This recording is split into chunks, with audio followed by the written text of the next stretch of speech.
not for our own sake, nor even for the sake of others, should one seek to attain the divine, but simply and solely for its own irresistible sake. So that's a line from the Survey of Buddhism, which is it's a text that we study on retreat at Tiwamoka. We did well. And it's quite good to study it, we do it again and again and again. And I like to learn a little line every time I do the retreat. And this is the line that I come back to most often. I think it's also Bhante Sangharakshita gets very poetic in that text. But I think I like to memorise it and keep it in mind because it echoes something to me of my own spiritual journey and why one seeks to practice.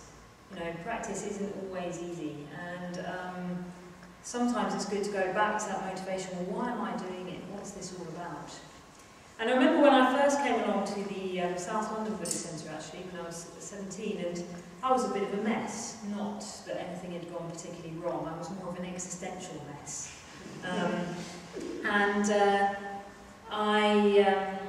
I remember going along to the Buddhist Centre and realising here was the tools for change. I remember doing the Metta Bhavana practice and thinking, well, this is it. I remember sitting actually that whole meditation just thinking, this is it, this is it, this is it.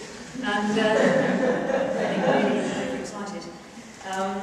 And what I realised was that this was the tools that would really help me change myself and to sort myself out, to get a new perspective on life, to gain confidence and clarity.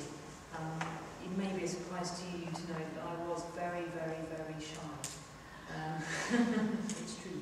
So I really wanted to take away particularly the Metta Bhavana because it would work on myself, on my confidence and clarity, and give me some answers to some questions that I'd had for a long time.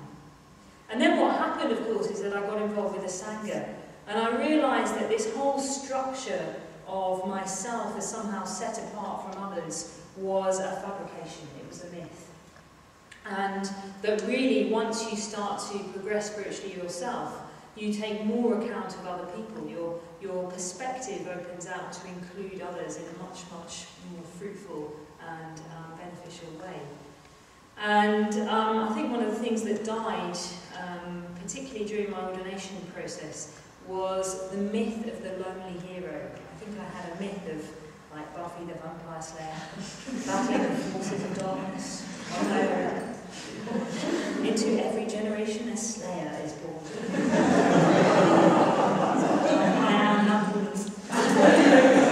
So I realised just how egotistical that particular is.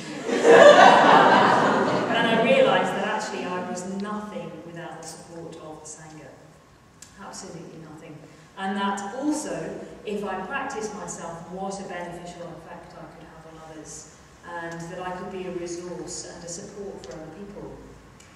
So in a way I've been living that kind of narrative for quite a long time, but something is starting to emerge within me. Not for one's own sake, nor even for the sake of others, should one seek to attain the divine, but simply and solely for its own irresistible sake.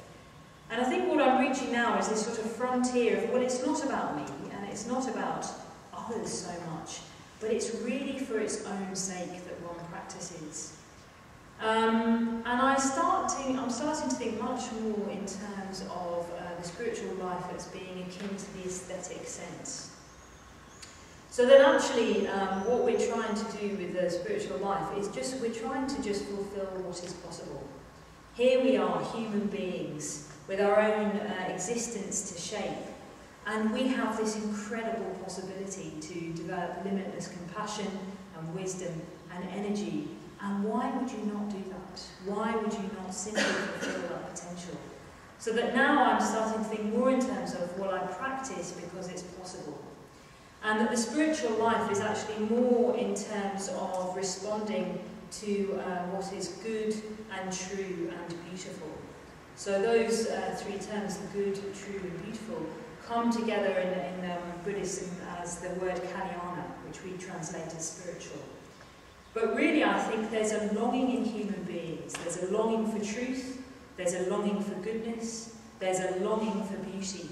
And the spiritual life fulfills those three qualities and is itself a response to what is good and true and beautiful in the universe. So when I think of these things, I think your motivation for practice has an effect on how you actually practice, and it has an effect on what you do in all of your spiritual life. And I noticed that my attitude to meditation has changed. Because the thing is, if I'm doing the Metta Bhavana, for example, to cultivate my own positive state of mind, or even to be of benefit to others, I come up against a frustration because what if it doesn't work? You know, what if you get that post-metta irritability? Come up. Oh, just so scratchy. And you know, what if you just find yourself doing your practice or whatever for however long I've been meditating, say 17 years, and if there's a kind of motivation that's just for myself or just for others, I put myself up against this sort of wall, which is the wall of I've got to be good, and this has got to be a good meditation. And in a way that's not a bad thing, because the motivation for self and others does get you out of bed, and gets you on a cushion and enables you to practice. But then really, I don't think that's what I don't think that's the end of the story, particularly for meditation. I sort of see meditation more as a sort of love song to the universe.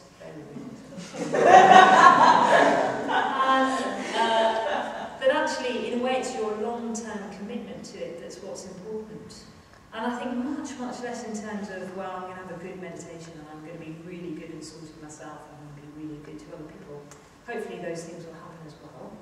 But actually it's more something to do with, well, I sit down to meditate because I just want to tune into the universe. I just want to respond to what is good and true and beautiful, both in myself and in others.